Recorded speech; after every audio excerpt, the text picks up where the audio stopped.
Hello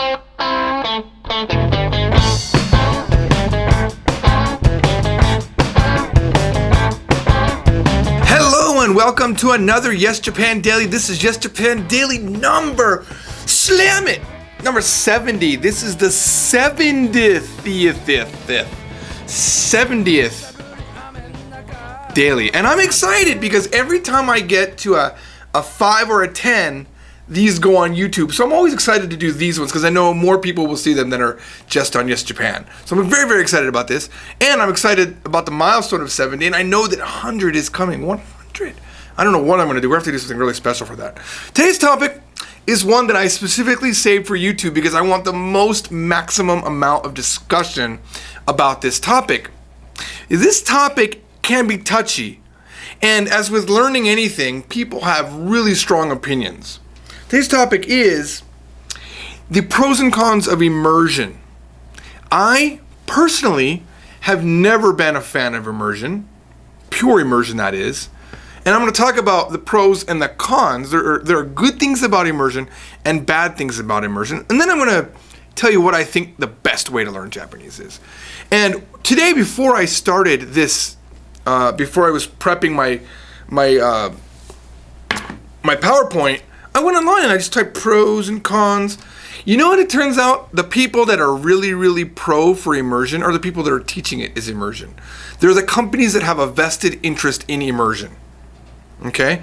I could not find like a good, and maybe you guys can direct me to a really good essay on the benefits of immersion, because I can't believe any website. For example, if I said, what are the pros and cons of learning at YesJapan.com? Well, one of the cons are you're going to have too much fun. You know what I mean? You know, I'm not going to say anything negative about YesJapan, ever. Trust me. I'm never going to do a pro and con video where I give you all the negatives. Like, you know, the lessons are a little bit dry. You know, I'm not going to do that. And people aren't going to talk bad about immersion if that's their business model. Today, I am going to do that. And I'm going to just adjust my camera here a little bit. I'm going to specifically address companies that are teaching Japanese. Two in particular that are very, very famous. And I don't do them to boost up my company. I do them just to open the discussion. So please join in this discussion in the YouTube comments or on the Yes Japan comments. And let's be nice to each other. All right. I'm gonna start with a pro. Sorry. One of the pros that I think is really, really good about immersion is kikitori. And that means listening comprehension. You are just listening to it all the time. So you have a lot of listening practice that gets to happen in your ears, and you become very attuned to the language. I know that one very, very successful immersion program is the Church of Mormon, because they send over missionaries to Japan. And I have met quite a few missionaries, and I've discussed, because nothing fascinates me more than language learning and teaching Japanese especially. And they told me about their system, and I somewhere even have the book that they used for their immersion. Of course, while they all end up learning Japanese, they learn a very rigid style of Japanese. It's very polite. And they mostly learn Japanese to get you to believe in their religion or to join their church or to come. So I noticed that a lot of their examples are related to their religion, which I thought was unfortunate because certainly there's more to a language than just what you're trying to do, just that one focus. I would hope that anyone learning Japanese learns a variety of topics in that language to make you a more... We talked about this before, but to have more pockets of fluency. But for the most part, I would say that the Mormon Church is extremely successful at teaching Japanese. Or actually not just Japanese, but any language, because if you meet any Mormon missionaries that have been to another country, they all speak it. And gosh, I feel really bad. Like, I feel really bad when I meet Mormons. Like, I meet them in the airport sometimes and they're going to, like, the Philippines and they know Tagalog. I'm like, God, okay, well, good luck. I mean, you can't do much with Tagalog, right? No offense, but it's not like it's a huge money-making language because everyone in the Philippines pretty much learns English. But in Japan, you speak Japanese? Moneymaker. I would think Chinese is the same way too. So listening is good. Now here's a con. And this is the number one reason why I do not like immersion. It's 説明が不十分. 説明が不十分, which means insufficient explanations. Let me just jump ahead. I want to make sure I don't talk about my next thing. Okay, good. Insufficient explanations. I went to talk to a specific company. They had a booth in the airport. They do this everywhere. It's called Rosetta Stone. And Rosetta Stone, I think, is owned by a company called Fairfield or something like that. But they've got like 400 employees, and they have this massive marketing campaign. And there's probably no one watching this video who hasn't heard of Rosetta Stone. And I would not be surprised if right here at the beginning of the video there was an ad for Rosetta Stone. And if you clicked it, I made like 10 cents or something like that. You know what I'm saying? I'm pretty sure Rosetta Stone's the most popular and well-known, besides Pimsleur, language learning system. But, 説明が足りないですね. There is no explanation. There just isn't. When you do Rosetta Stone, they don't explain even one thing. What's a particle? You don't know. How do you conjugate verbs? You don't know. It is strictly a picture that pops up. 4 pictures pop up, and you hear, it'd be like this. Neko. And you, by luck, by choice, you'll click the right thing, and then that will be this is their immersion technique. Then you'll remember that that's that. It's the equivalent of not teaching your child that they could get burned by touching the stove and just letting them touch it.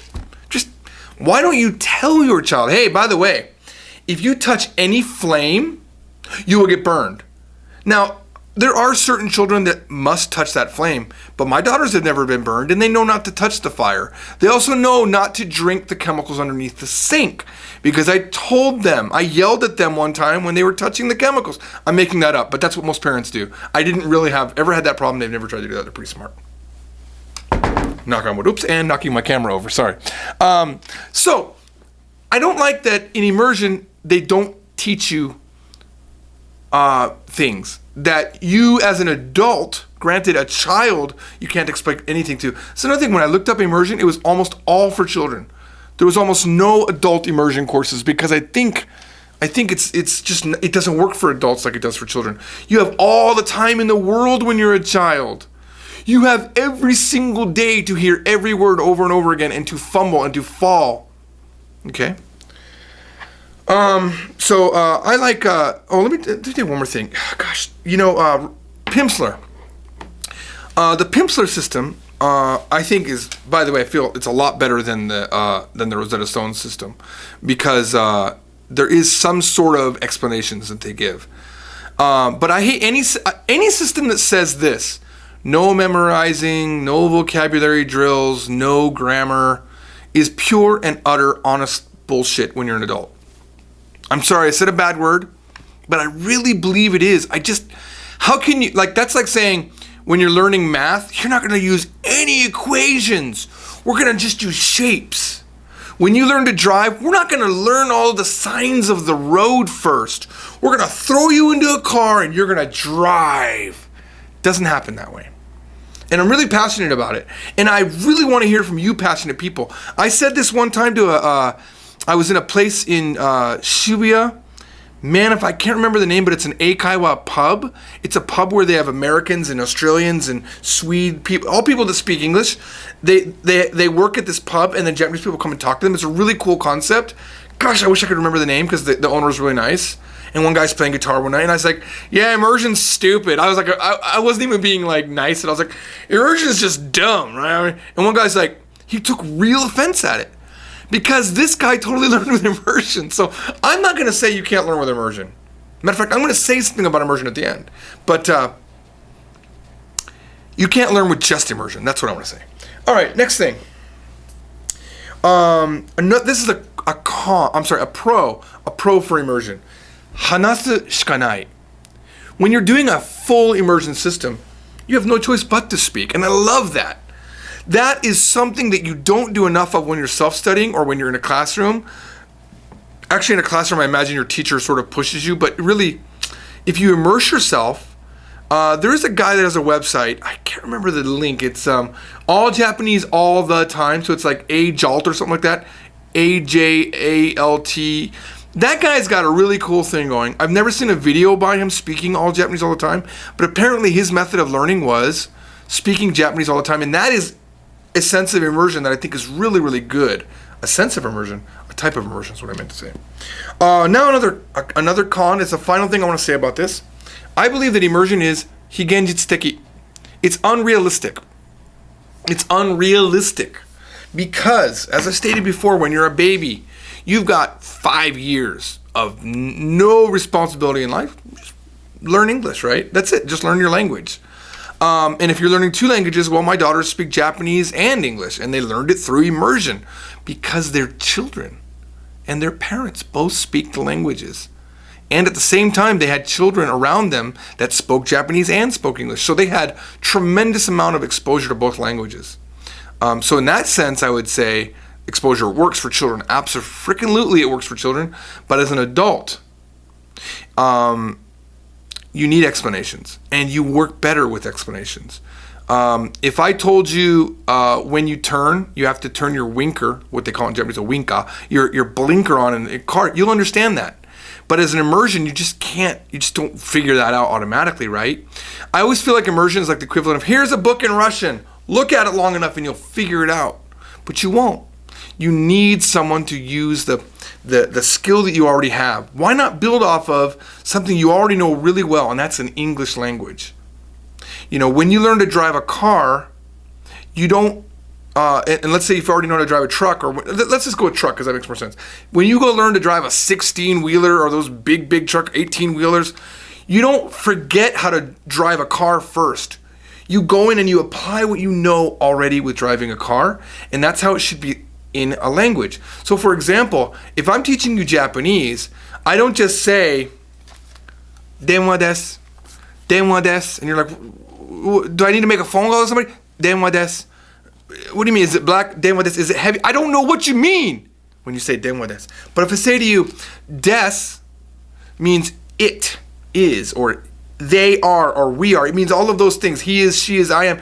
It's a copula. If you know what a copula is, I don't like to say copula. I'm just screwing around with you guys. But, you know, if you know what des is, then you'll know I'm saying it's a denwa, and now that immersion sort of works, right? If you have a base coming in, if you start your immersion with a course in Japanese where you use English to learn things, then I think maybe you're going to do really well because you have a basis for learning things. Now, if I say, 電話が来ました. What does that mean? How would you know that? You know, 電話が来ました. Now, if it was doing this, hang on. Let's see if I can figure this out. No messages. No messages. If it was doing this, and someone said, 電話が来ました, you would know, oh, the phone's ringing. The phone's ringing. It means literally a phone came, right? But can you do that for every situation? No. Can you do that for every verb? No. That is the most inefficient way to learn. And by the way, no matter what method you learn Japanese in, there's always going to be a form of immersion. But it's never the full plan. It can never be the full plan. It has to be a part of your plan. Let me talk about the plan. I strongly believe in what I have dubbed the 3 P's of learning. And there are more P's, by the way. It's amazing when you think about how many words you can come up with, like P's that help you learning. It works. But this is what I consider the P's of learning.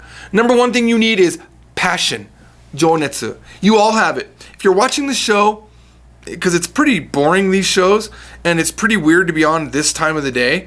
If you're watching it, for example, in the live stream, wow, you have a lot of passion.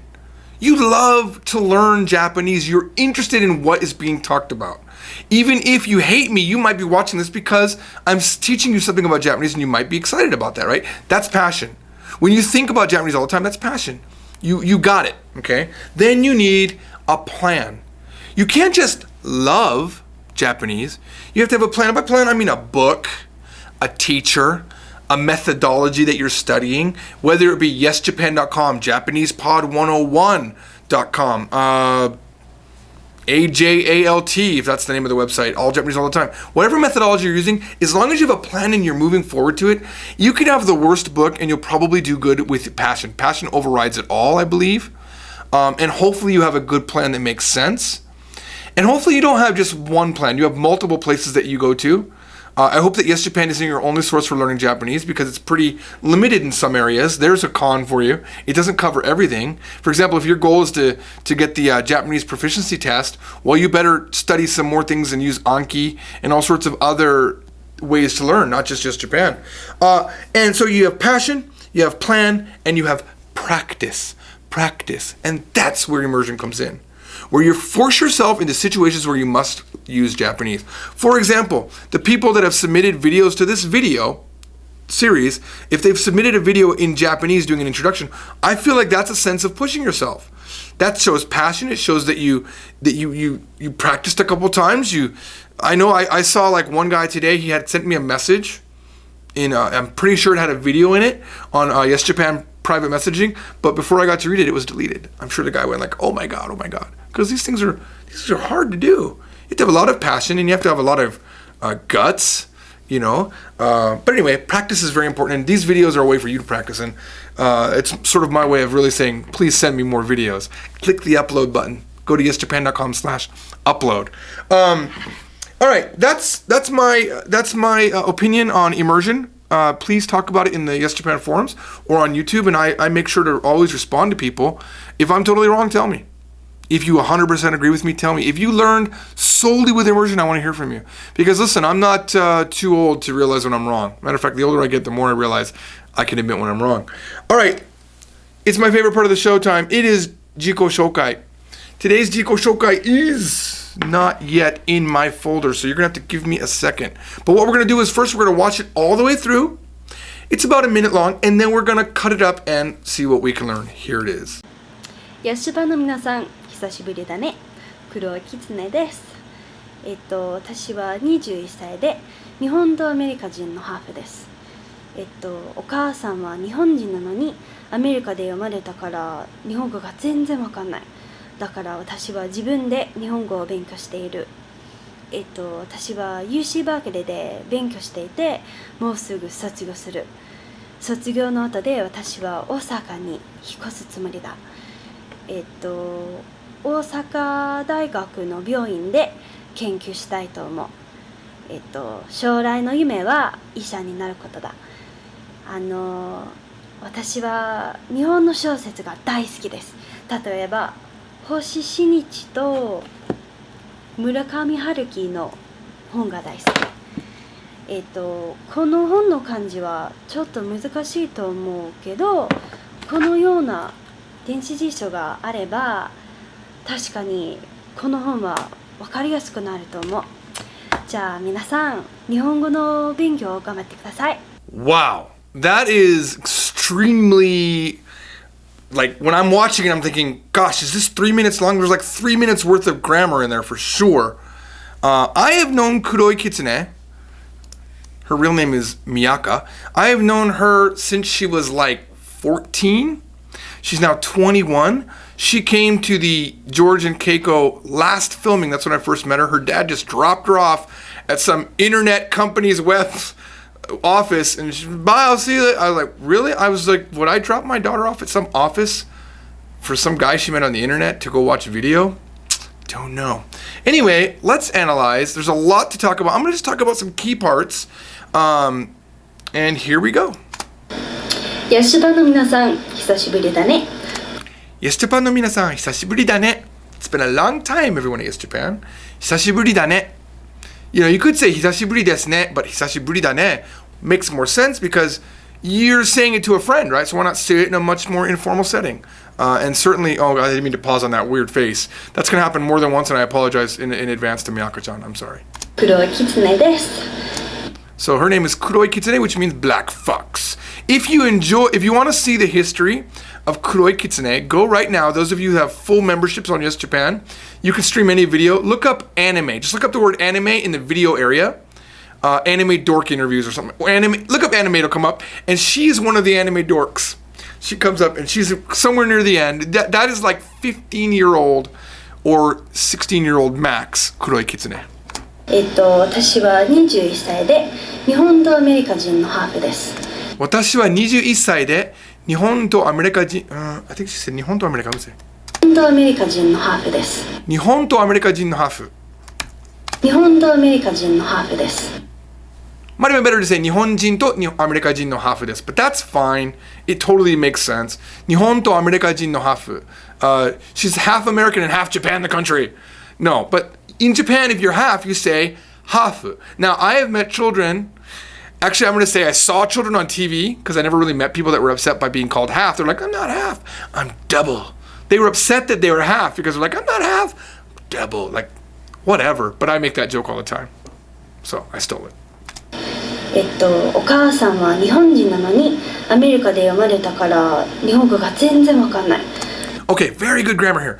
お母さんは日本人なのに that なのに is really, really awesome. お母さんは日本人なのに even though is what なのに means. Even though お母さんは日本人 my mother is Japanese. Now, that なのに the na is sort of a replacement of des. That's what I want you to think about it. For example, if I want to say even though it's a phone, I would say 電話です, right? It's a phone. 電話なのに it takes pictures. 写真撮れます. Smile. Actually, this is actually a real phone. But 電話なのに写真撮れます. Even though it's a phone, I just spit. I'm so excited. 電話なのに写真撮れます. Even though it's a phone, you can take pictures. And even though her mother is Japanese, 日本語が全然わかんない. Let's listen to that part again. One second while I get my mouse in the right spot. 日本語が全然わかんない。日本語が全然わからない. It's really funny hearing a person speaking full-blown Japanese say that she doesn't understand Japanese. Is that possible? Can you speak like full awesome Japanese like Miyaka-chan, but yet not understand it? That would be so funny. Now, she said wakannai, which is the colloquial, the very informal way of saying wakaranai, wakarimasen, I don't understand. Zenzen means not at all, so zenzen wakannai, I don't know at all. だから私は自分で日本語を勉強している。だから私は自分で勉強している. Therefore, I'm studying on my own. 自分で. 独学 is another way to say it. 独学 yeah, pretty much that's it. Self-study. 私は Oh no, I'm sorry. There's another word. 実習. Self-study time. Like I remember when I was in Japanese class, my teacher would say 実習です or something like that. 実習の時間 or something like that. Self-study. 実習 yeah. 私は UC バークレーで勉強していて。私は UC バークレーで勉強していて. This is another time where I'm like embarrassed, right? Like seriously, I had horrible grades in high school except for Japanese and computer. And I never went to college, but yet this girl who went to UC is going to UC Berkeley, and we met multiple times over the years. Extremely smart, but yet she's learning Japanese for me. I am humbled. Thank you. Thank you. And I'm sorry that I'm actually dumber than you. I apologize. もうすぐ卒業する。もうすぐ卒業する. She really likes using the informal. She could have said もうすぐ卒業します, but that's fine. She's talking to friends, right? もうすぐ卒業する. I'm going to be graduating soon. もうすぐ means very soon. 卒業の後で私は大阪に引っ越すつもりだ。大阪に引っ越すつもりだ.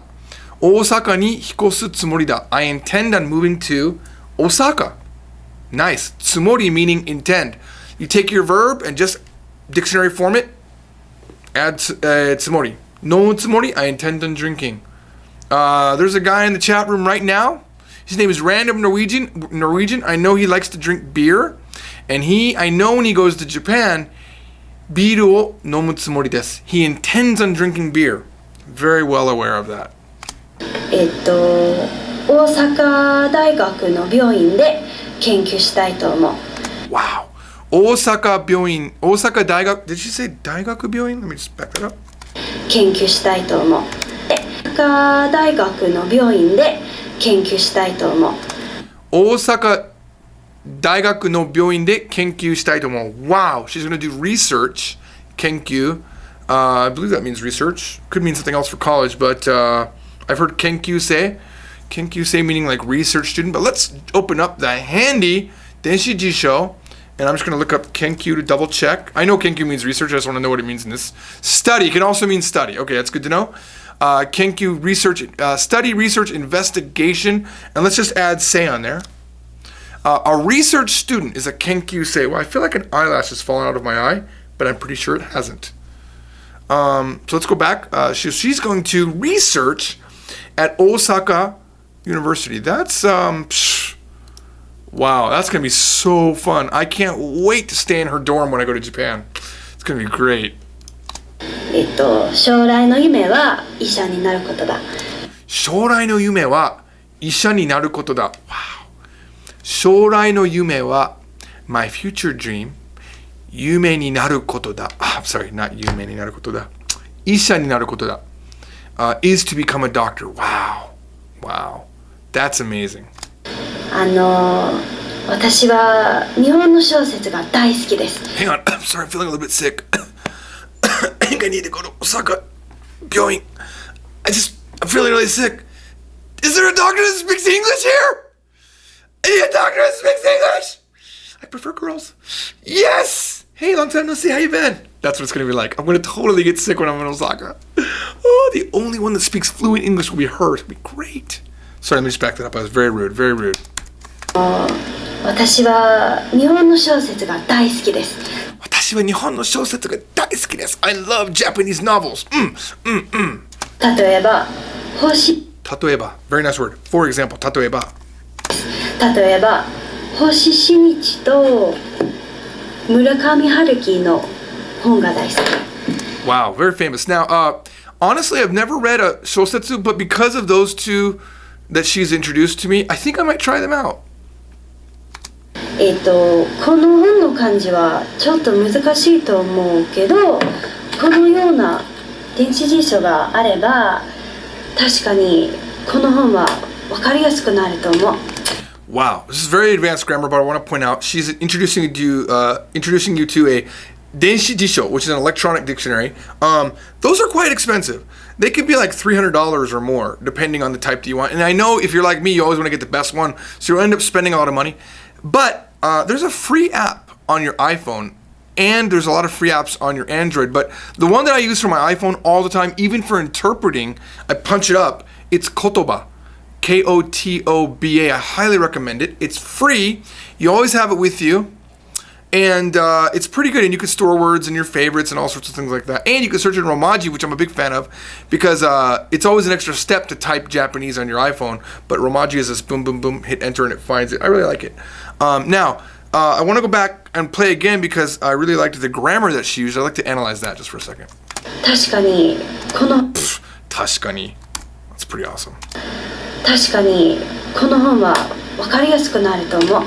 この本は分かりやすくなると思う。Wow. Wow. And she says she doesn't understand Japanese. She understands a lot of Japanese, and that grammar is extremely advanced. For you advanced listeners, I'm not going to translate it yet. I want you to hear it one more time. 分かりやすくなると思う。分かりやすくなると思う。分かりやすくなると思う。Let's just analyze that. 分かる to understand. 分かり, we got the base now. 分かりやすい means easy to understand. 分かりやすくなる to become easy to understand. と思う I think it will become easier to understand. Wow, wow, wow, wow. One more time. 分かりやすくなると思う。Awesome. じゃあ皆さん、日本語の勉強を頑張ってください。じゃあ皆さん、look at her. She's totally Japanese. 日本語の勉強を頑張ってください。Look at her. She's got the head movements. Here we go. 勉強を頑張ってください。じゃあバイバイ。So cute. Okay. Oh, wow. It sort of cut off there. But there you go. That is Yes Japan Daily number 70. Man, we have, imagine this, 70 dailies have been created, and they're all on the Yes Japan site. And out of all of those dailies, divide that by 5. Was it? Hang on. 70 divided by 5. 12? 12? Is it 12? No, that would be 60. 14! Gosh, that took a long time. 14 of these dailies are available on Yes Japan, so if you can't come into the Yes Japan site to see them, you can certainly watch them on YouTube. And I do sort of put the best ones up on YouTube, I'll admit that, but there are some really good ones on Yes Japan that you have missed. And the last 5 Yes Japans are always available on Yes Japan. And right now, just give me a little bit of time, let me explain something here. There's a $9.95 plan on Yes Japan that gets you access to all their videos. You can do that for like 1 month, watch 10 videos a day, and you'll be done. That's it. All right, thank you for watching. Immediately after this, we all get together in the Yes Japan chat room, and we talk about your questions about Japanese, where you can directly ask a question, and I will do my best to answer it. And if I can't answer it, I'm sure that one of the really smart people in the chat room has probably studied this concept, and we can all discuss it together and get you an answer. I'll see you on the Ask a Teacher Daily in about 3 to 5 minutes. Bye bye.